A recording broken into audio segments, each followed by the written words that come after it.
No one in the outer systems paid attention to the small transport ship drifting near the abandoned station. It was old, slow, and clearly harmless. Most scanners ignored it.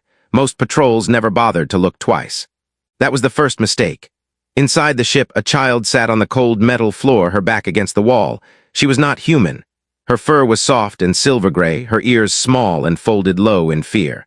Her eyes were large and dark, reflecting the dim blue lights of the corridor.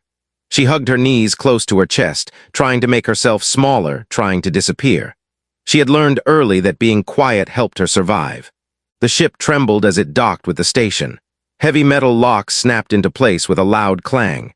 The sound echoed through the empty halls and made the child flinch. Her breath became shallow. She already knew what this meant. She had felt it before. Trouble always announced itself loudly. Footsteps followed, not rushed, not careful, confident. Behind her, something shifted. The honey badger stood up. He was not large by the standards of war beasts, but he was built like solid stone.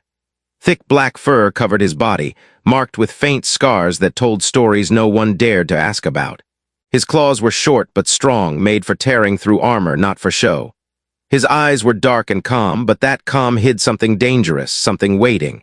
He had been quiet for a long time. He had learned patience from humans. The door slid open. 3 figures entered the corridor. They were tall, thin, armored in dark plates with glowing red lines across their chests. Their helmets hid their faces, but their body language spoke clearly.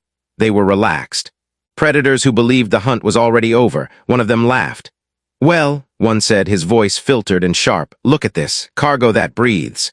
The child pressed herself tighter into the corner. Her small hands trembled. She did not scream, she had learned not to. The honey badger stepped forward. The men noticed him and paused. One tilted his head, amused. "What is that supposed to be?" he asked. "A pet," another guessed. The third raised his weapon, not in fear but boredom. "Doesn't matter. Orders are orders." The first man took a step closer to the child. His boot echoed loudly on the metal floor. He reached out. That was the second mistake. His hand brushed the child's shoulder. It was not rough. It was not violent. It lasted less than a second. It was enough. The honey badger moved. There was no roar, no warning, no dramatic pause. One moment he stood still, and the next he was a blur of motion. The first man never understood what happened. The honey badger slammed into him with raw force, knocking him off his feet. Armor cracked. The man screamed once before the sound cut off. The second guard raised his weapon too late. The honey badger was already there. A single strike sent the weapon flying. Another sent the guard into the wall hard enough to dent metal. The third tried to run. He made it 3 steps. The corridor fell silent. The child stared with wide eyes. She did not cry. She did not move. She only watched as the honey badger stood between her and the bodies on the floor. He turned and looked down at her. She was safe. For now. Elsewhere, deep in the station, alarms finally began to sound. Red lights flashed, doors sealed, security forces mobilized. The station commander read the report twice and frowned. "What do you mean 3 dead?" he asked. "Unknown hostile," the officer replied. "Fast, extremely aggressive." "A single creature did this?" "Yes, sir." The commander sighed. "Fine, send a squad." That was the third mistake. The honey badger listened as boots thundered closer. He could smell fear now, sharp and sour. He could hear hearts racing. He placed himself fully in front of the child, his body low, ready. He remembered something a human once told him. They only stop when it costs too much. The squad arrived, 6 soldiers, heavy armor, energy weapons charged. They saw the bodies, they saw the creature, they did not see a threat. "Drop down," the leader ordered. "Now." The honey badger did not move. The leader fired. The shot hit the honey badger's chest and dissipated across his fur, leaving nothing but smoke. Silence followed, then chaos. The honey badger charged. The fight lasted less than a minute. When it ended, the corridor was broken, weapons lay scattered, and no one else stood. The alarms grew louder. Across the station, command channels lit up with panic. "This thing is not stopping. We can't contain it. It's moving towards central control." The commander felt a strange chill. "What does it want?" he asked. No one answered. In the corridor, the honey badger knelt and gently touched the child's head with one claw, careful, controlled. She looked up at him. For the first time she spoke. "Are they gone?" "Yes," he said softly. The station shook as emergency barriers activated. Ships in nearby space changed course, picking up the sudden spike in distress signals. Far away beyond the station, human monitoring arrays detected the chaos. A single alert blinked onto a screen. Unregistered hostile engagement. Child class lifeform present. A human officer leaned forward. "Zoom in," she said. The image sharpened. She saw the honey badger. She saw the child behind him. Her expression hardened. "Notify command," she said quietly. This just became a war. The station was no longer calm. Red lights flashed across every corridor. Emergency doors slammed shut and then opened again as security systems failed to keep up. Smoke drifted through the metal halls, carrying the smell of burned circuits and fear. Voices filled the air, shouting orders that no one fully understood. In the center of the chaos, the honey badger moved forward without hesitation. He walked, not rushed, not slow. Each step was heavy and sure. The child stayed close behind him, her small hand gripping a strap on his side armor. She trusted him now, even if she did not fully understand why. She only knew that when he stood in front of her, nothing else came close. Security drones dropped from the ceiling. They fired instantly. Energy bolts struck the honey badger's shoulders and back.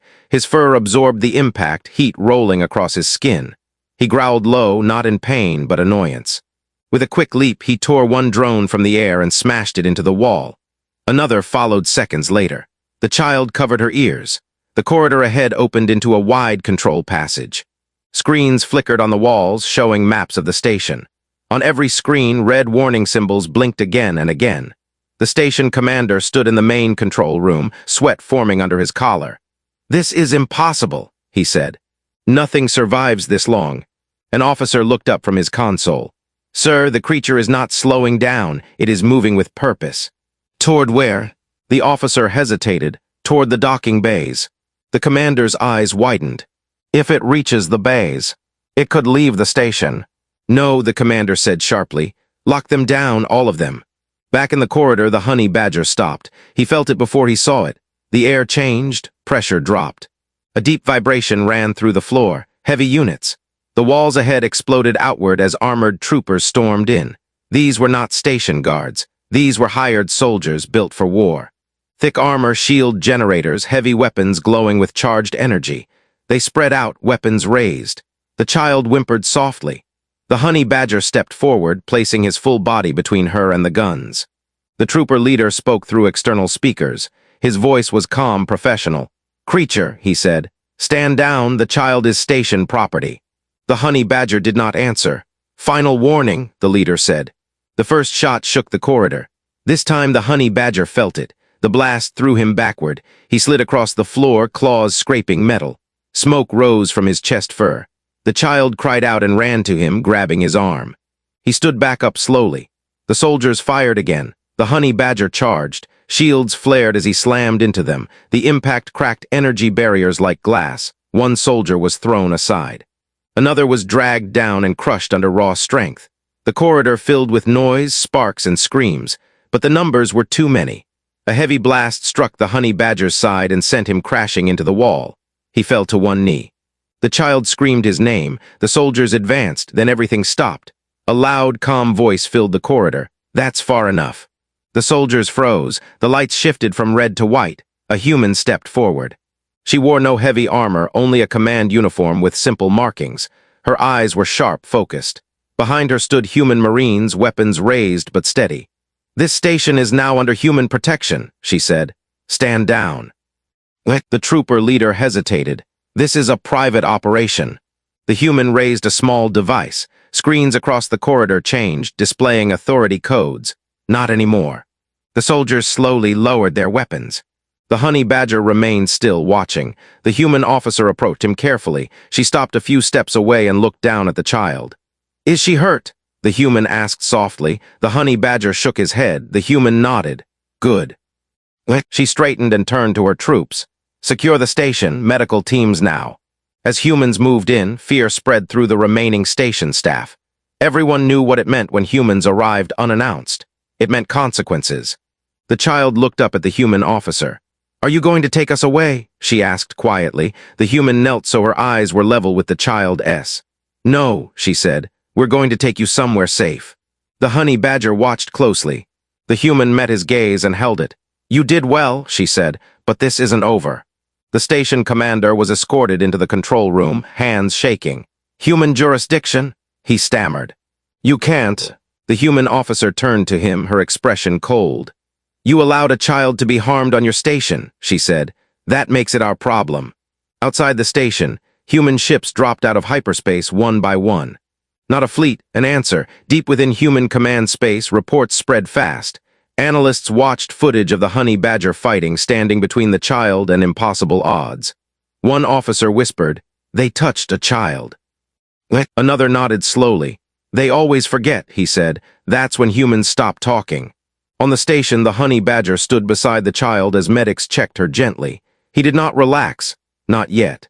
He knew this fight was only the beginning, because someone, somewhere, had ordered the child taken, and humans never stopped until they found who gave that order.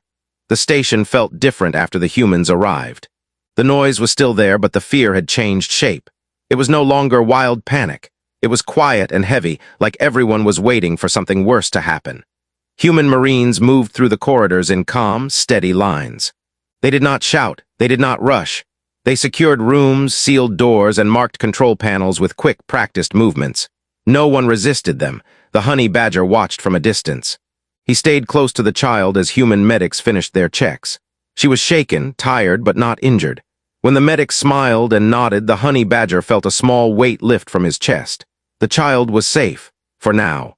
A human officer approached slowly. She did not carry her weapon in her hands. It stayed locked at her side. "My name is Commander Hale," she said. "I'm in charge here." The honey badger studied her. Humans were strange. Loud when angry, quiet when serious. This one was very quiet. "She will not be taken," the honey badger said. Hale nodded. "She won't be, not by us." The child looked between them. "Why do they want me?" she asked. No one answered right away. Hale finally spoke.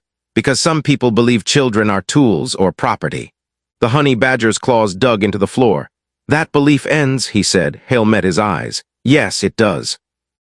In the station's data core, human analysts worked fast. Streams of information poured in, transaction logs, private messages, shipment orders, hidden accounts. It did not take long. One name kept appearing. A private corporation operating outside most galactic laws. Wealthy, well-armed, known for disappearing people who asked questions. "They ordered the pickup," an analyst said. "They paid the station." Hale exhaled slowly. "Of course they did." "Sir," another analyst added, "they specialize in rare life forms, genetic research, military applications." The room went silent. "They experiment on children," someone whispered. Hale's voice hardened. "Send everything to High Command." The message reached human space within minutes. Human High Command did not respond with words. They responded with movement. Across multiple systems, human ships changed course. Fleets that had been on patrol turned toward a single direction. Long-range carriers powered up weapons they had not used in years. Other species noticed. "They're mobilizing," an alien ambassador said nervously. "For what reason?" Another asked. No one answered. Back on the station, the honey badger stood near a viewport. He watched human ships arrive, their hulls dark and silent, moving into position with deadly precision. The child stood beside him. "Are they angry?" she asked. He nodded once. "Yes." "Is that bad?" "For those who caused this," he said. "Very bad." Commander Hale joined them. She folded her hands behind her back. "The corporation has facilities in 3 systems," she said. "Hidden, protected." "They will run," the honey badger replied. "They always do," Hale said, "but not far enough." The child tugged gently at the honey badger's fur. "Will they come for me again?" He crouched down so he was level with her. "No," he said firmly. "No one will touch you again." She searched his face, then nodded. She believed him. In a distant system, inside a massive corporate station, executives gathered around a glowing table. Screens showed reports from the station incident. "This was not supposed to happen," one of them snapped. "It was just a child," another said. A third looked uneasy. "Humans are involved." "So what?" the first replied. "We have defenses." An alert flashed red across the table. Multiple hyperspace signatures detected. The room fell silent. That's a lot of ships," someone said. The lead executive swallowed. "Open a channel." The screen flickered. Commander Hale's face appeared. "You took a child," she said calmly. "You hurt her." "We can negotiate," the executive began. "No," Hale interrupted. "You can surrender." The executive laughed nervously. "You don't have the authority." The screen cut. Human ships powered weapons. The honey badger felt it even from far away, a pressure in the air, a promise being made. He placed a hand on the viewport. "This is what happens," he said quietly, "when you touch the young." The child leaned against him, watching the stars. She did not understand war, but she understood safety, and for the first time in a long time, she slept. The first human ships arrived at the edge of the corporate system without warning. They did not broadcast threats. They did not demand surrender again. They simply appeared, dark shapes against the stars, moving into position with quiet confidence. Sensors across the system screamed alerts as human technology cut through long-range defenses like they were not even there. Inside the main corporate facility, panic spread fast. Executives shouted orders that no one could follow. Security teams rushed to battle stations. Automated defense platforms powered up, targeting human ships that did not slow down. The first shots were fired. Human shields absorbed the impact without change. Return fire was precise and limited, disabling weapon platforms instead of destroying them. Control towers went dark. Communications failed one by one. "They're not attacking us," a security officer said, confused. "They're cutting us apart." Human Marines boarded the outer stations next. They moved fast and clean, sealing corridors and disabling resistance with minimal force. Any guard who dropped his weapon was restrained, not harmed. Any guard who resisted was removed. Word spread quickly. Humans were not here for conquest. They were here for justice. Back at the original station, the honey badger watched the live feeds with Commander Hale. The child sat nearby, wrapped in a thermal blanket, her breathing slow and steady. The honey badger studied the images carefully, humans moving with discipline, no anger in their actions, only purpose. "They are controlled," he said. "Yes," Hale replied. "That's when they're most dangerous."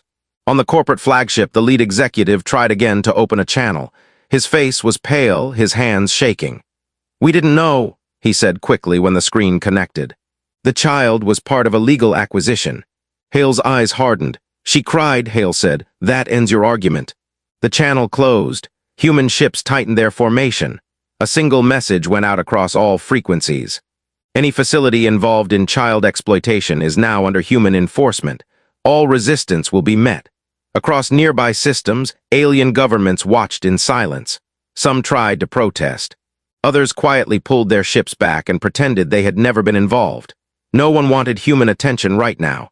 Inside one of the hidden research labs, doors sealed as scientists tried to erase data. Too slow.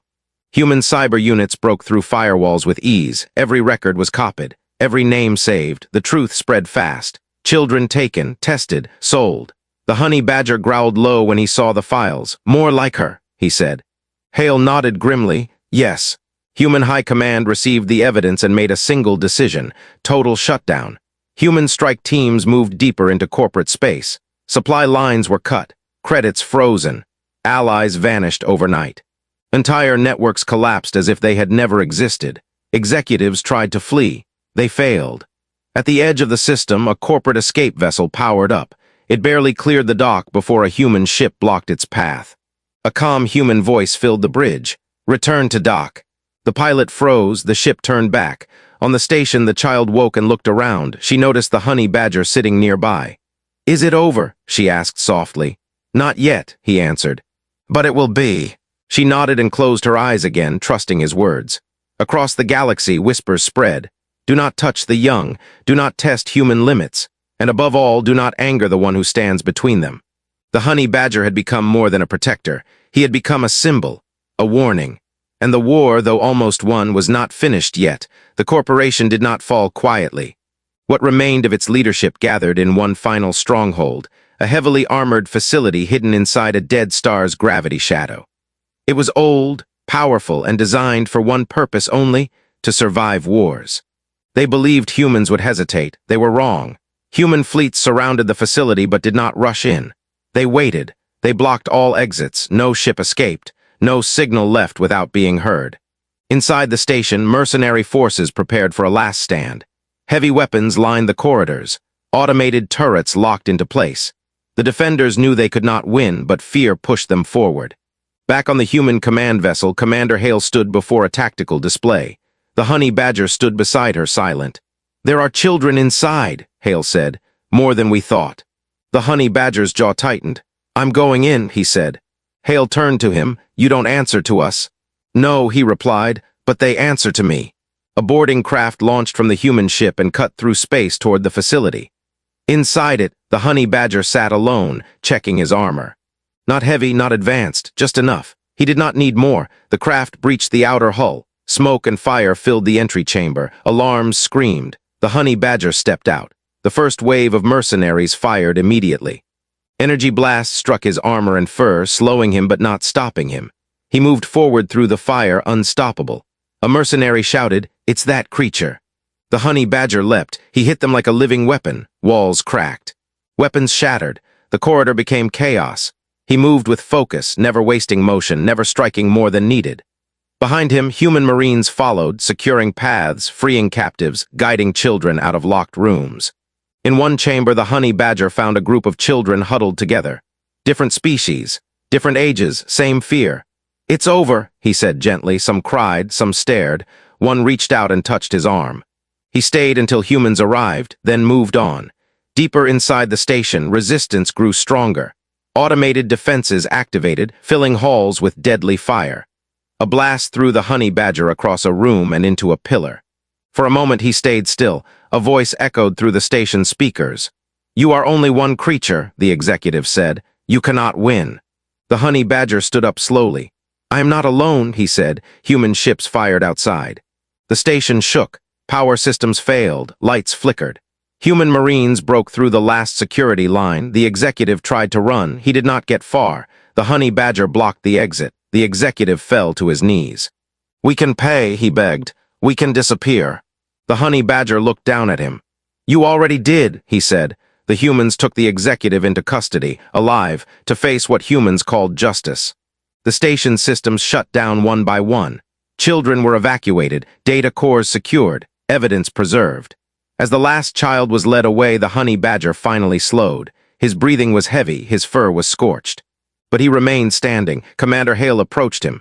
"It's almost over," she said. He nodded. "Almost." Outside, the galaxy watched as the corporation collapsed completely. Assets seized, leaders arrested, allies vanished. The message was clear. Some lines could not be crossed, and those who crossed them would be found. The war was over, but the silence that followed felt heavier than the battle. Human ships remained in position around the ruined facility, their lights steady and calm. Rescue transports moved back and forth, carrying children away from places that should never have existed. Medical teams worked without pause. No one rushed them. No one pressured them. For once, time was allowed to slow down. The honey badger stood on a wide observation deck, looking out at the stars. His armor was damaged, his fur marked with burns and scars, but his posture remained strong. He did not feel victory.